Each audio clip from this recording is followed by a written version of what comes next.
केवल होता था, वो पढ़ाता था और सरकार की कोई व्यवस्था नहीं थी, समाज ही शिक्षकों को तय करके और वहाँ दे देता था अपने बच्चों को, और गुरुकुल व्यवस्था में वो पढ़ाता था। लेकिन शिक्षक के खाने पीने रहने की चिंता, उसके सारी चिंता कौन करता था? समाज करता था। ये समाज की जिम्मेदारी हुआ करते थे, और वो शिक्षकों का भाव धीरे धीरे घटा जब वो सरकारी सिस्टम में गए और हम अपने से उसको दूर मानने लगे।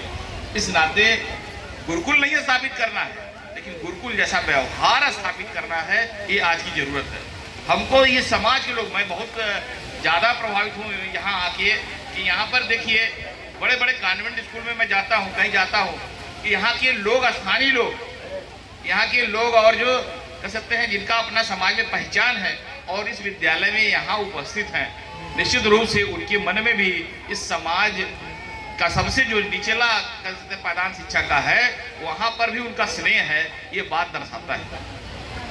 यही नहीं, जब थोड़ी सी बातें कुछ ऐसा आपसे कहना चाहता हूँ, कभी कभी क्या होता है कि हम कैसे नैरेटिव क्रिएट करते हैं, और नैरेटिव क्रिएट करने के लिए आज समय में तो अभी बच्चे से ध्यान से पूछें या आप लोगों से पूछें, बच्चे थोड़ा अभी मस्त है, तो हम आपसे पूछें कि एक पिंजड़ा जो है, सोने का पिंजड़ा है एक राजमहल में, और उसमें एक तोता है।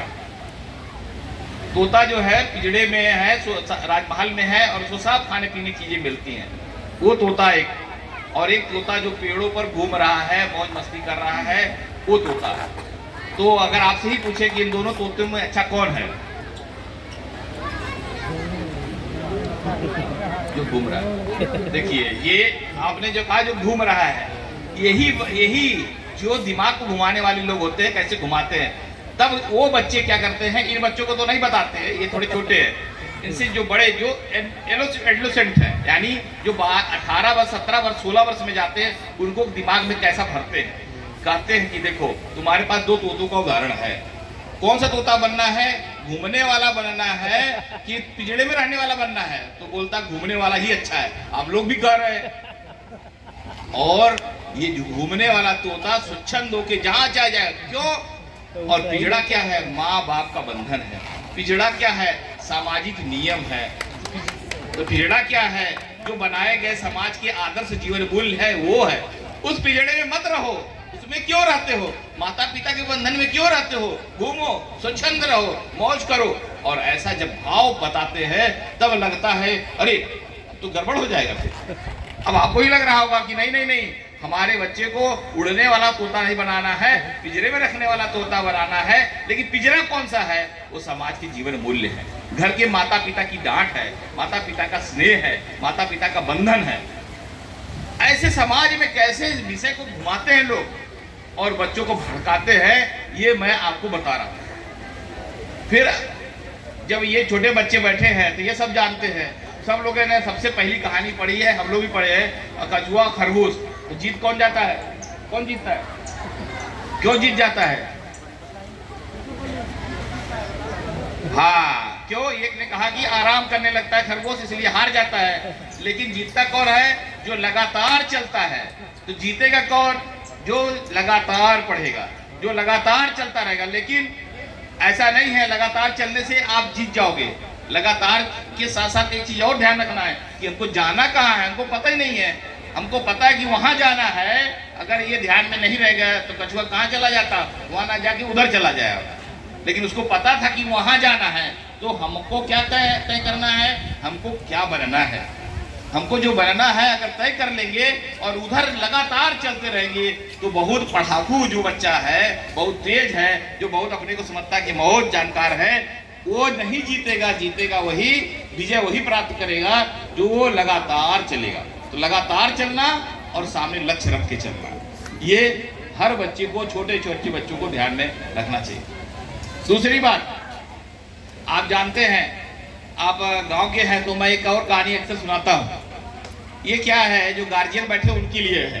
तो जिसे कहते हैं ना, समाज में समस्या रहेगी, यहाँ बैठा हुआ चाहे जो भी हो, मेरे से लेकर सब में अगर हम पूछा जाए क्या आपके पास कोई समस्या है, तो यहाँ कोई ऐसा नहीं होगा जो कहेगा मेरे पास समस्या नहीं है। कुछ ना कुछ समस्या सबके जीवन में है। अब अलग अलग प्रकार की समस्याएं हैं। लेकिन समस्याओं के बीच में भी रास्ता निकालना है। कैसे निकालना है, तो एक उदाहरण है। एक राहट पहले चलती थी, छोटे बच्चे जो नहीं जानते होंगे, राहट चलती थी तो कुएं में से पानी निकलता था और बाहर राहट एक डिब्बे होते थे ऐसे लगे रहते थे, चलते थे, और राहट से पानी जब निकलता था डिब्बा ऐसे खट से बोलता था और नाली में पानी गिरता था, सिंचाई के लिए जाता था। तो घुड़सवार जा रहा था तो उसके घोड़े को प्यास लगी, और घोड़े को प्यास लगी तो वो राहट के पास ले गया उसको पिलाने के लिए, लेकिन घोड़ा जो है वो खट से बहुत डर रहा था। तो जब वो पानी के पास जाता था, मुंह लगाता था पानी, तो खट से आवाज आती थी, पानी गिरने से पहले खट से आवाज आए, सर पीछे कर लेता था, पानी निकल जाता था। बड़े देर तक प्रयास करता रहा, नहीं पी पाया पानी। ये जो खट है ना, ये जीवन में समस्या है। अगर आप खटखट से डरे तो कभी भी आप पानी नहीं पी पाएंगे, यानी अपने लक्ष्य को नहीं पाएंगे, अपने जीवन को आगे नहीं बढ़ा पाएंगे।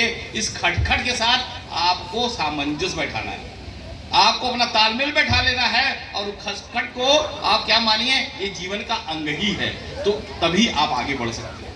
तो कभी भी समस्याओं से घबराने की जरूरत नहीं। मैं आ रहा था तो अभी किसान और सबको देख रहा था, खेत खूब लहरा रहे थे। इसकी भी एक छोटी सी कहानी है। तो एक किसान को भगवान ने जो प्रार्थना करता था, रोज पूजा पाठ करता था, तो भगवान बड़ा खुश हुए, कहीं बोलो तुमको क्या चाहिए।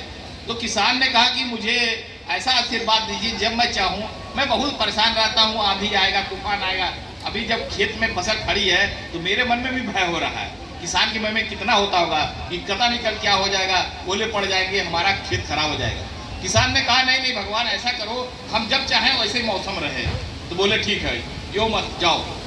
और उन्होंने कहा कि जब तुम कहोगे बारिश हो जाएगा, जब तुम कहोगे तो आधी रुक जाएगी, जैसा चाहो वैसा ही होगा, प्रकृति तो ऐसे चलेगी। और जब वो आया, जब वो वहाँ खुश होकर आया तो देखा ये पानी की जरूरत है, तो बोला पानी बरसने लगा।